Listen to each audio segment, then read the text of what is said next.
welcome back to ESBR's YouTube channel. Nice to be joined by Danny.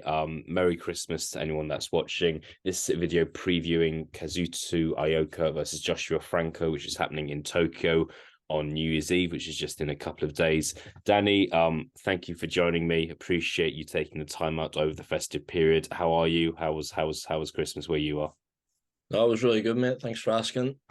Nice and quiet, and obviously, as we're recording, it's the day after Boxing Day, so it's all sort of winding down. So a bit of free time, and not looking forward to discussing this fight with you. Yeah, absolutely. I was kind of when I was doing my research for this one, I've noticed that boxing on New Year's Eve in Japan is actually quite a common thing. Obviously, we don't have this in the UK or really Europe. Boxing's kind of pretty kind of non-existent between kind of Christmas Day and middle of January. But yeah, there's this fight to look forward to. It's a unification fight, worth kind of watching. The WBA and WBO Super Flyweight titles on the line.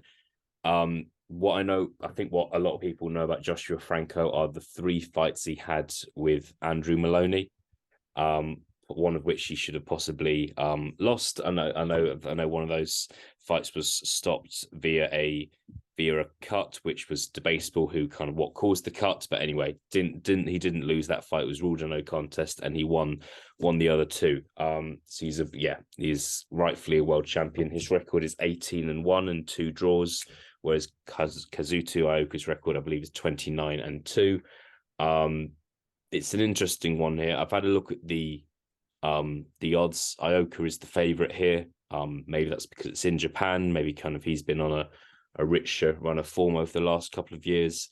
But yeah, interested to see how you see this one, Danny. Yeah, it feels like it. It's obviously gone massively under the radar, particularly here in the UK, because whilst both great fighters, they maybe don't have the biggest profile. But this fight, like even Ioka himself, if he's a 4-weight world champion, I didn't even realize that myself until we go and look at it, which is just incredible. It's like you never sort of hear him mentioned in those pound for pound conversations. Mm-hmm. It feels like it could maybe be a potential passing of the guard fight. I know, obviously, Franco, Bam Rodriguez's brother, they've spoke about having this like almost Klitschko-esque domination of like the lower weight classes. Whether that turns out to happen will be another thing. But really looking forward to it. They're both really aggressive fighters. Seldom take a backward step. Really, obviously, lower weight, you expect the sort of speed aspect, and not cracking one to sort of take us into 2023, I should say, sorry. Yeah, absolutely. It's a nice one to kind of end the year and something for kind of hardcore boxing fans like yourself to kind of keep going over the Christmas period. Ioka, very experienced. I think I saw he's made his debut in 2009, so he's been around a long time. 33 years old. What in terms of the fight being in Japan? I feel like obviously we've seen Inoue fight in Japan recently, most recently against Paul Butler a couple of weeks ago. How obviously home advantage you'd like to think is an advantage, but do you think Japan is one of those places where if you are a foreign fighter, it's very difficult to come over and win, whether that's because of the atmosphere? Obviously, Japan as a country is quite different in regards to compared to the US and the UK, whether that's the food you get over there, the culture. What do you think of Japan as one of those places, or not so much? I think in boxing, if like a fighter's going away to like a faraway land or somewhere you're not familiar with, you automatically assume that they'll have to, knock them out to get a draw or whatever. I don't know if Japan deserves that level of like sort of reputation. I'm struggling to think of a fight, and it's maybe because the only sort of fights recently have been the New A fights where there's not really been much controversy. I don't think there was any doubt he won the Donaire fight, the first one. Besides that, you look at Murata, Golovkin, obviously a stoppage. They had that light flyweight unification with Kaiguchi Tarachi, obviously both Japanese. So it's hard to say. I suppose the proof will be in the pudding if, on New Year's Eve, Franco goes over there and we're sort of talking about maybe was there a bit of home cooking involved. But as two UK fight fans, I'm not sure we're in a position to sort of label in places as, foreign fighters having no chance. But maybe there's, sort of bigger examples that I'm just not thinking of. But, off the top of my head, I can't think of anything that's, too big that would, put me off going there if I was part of Franco's camp, put it that way. Absolutely. I think only thing I'll add to that is neither fighter here are big punchers. Their kind of KO record is both around 50%. So this fight is perhaps likely to go the distance. And if it does go the distance, it'll be interesting to see if the scorecards reflect what most people see. Final question from me, Danny. Always after a prediction from you. I think this is a tough one to call personally.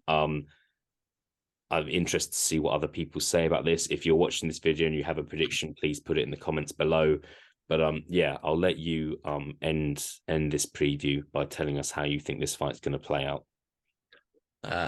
This isn't with a massive degree of confidence. Obviously the odds are quite close, as you said. Ioka's a slight favourite. I think if we see the best, a prime version of Kazuto Ioka, then he'll win the fight. But as we sort of saw with Chocolatito and these lower weight classes, that sort of decline can happen. Obviously a lot younger and can happen quite quickly. And I think if Ioka has lost a step or two, then Franco's a world class fighter. He's proven that in the most recent win against Maloney, and he'll be able to take advantage of that. Gun to my head. Like being in Japan, I'll go Ioka, but with the asterisks of if it's a prime Ioka. So sitting on the fence, basically. Yeah. Completely fair. I've sometimes when there's a fight happening and I'm not too aware of the fighters, I do actually do a bit of research, and because I want to kind of have a proper prediction rather than kind of have my finger in the sky sort of thing. And yeah, I do agree with you. It depends where Ioka is at in his career. I do think Ioka will win on points in a close fight. I think that's what's most likely to happen here. But we will see. But yeah, the one thing I would add, mate, is just I forgot to say this, is Franco's not fought in well over a year as well. So I think it's coming up to July of 2021. So I think you'd ideally be wanting a sort of chin-up fight going in there with an established champion like Ioka, but that could play a part as well. Yeah, tricky. And I think another thing to bear in mind, Franco, who's had 20 odd fights in his career, has only ever fought in the US. And I do think, sorry to keep going back to it, but I just do think you've had 20 odd fights in the same country over a year at the ring, and then you go to Japan. It's tricky when you're not a hugely experienced fighter anyway. I think it's a big ask, but we'll see. Big fan of Joshua Franco and what I've seen of his career so far. Know more about him than Ioka personally. But yeah, interested to see what happens here. Looking forward to it. New Year's Eve, Kazuto Ioka against Joshua Franco for the WBA and WBO Super Flyweight world titles. Danny, thank you for joining me, and I will speak to you soon. No problem, mate. Thanks.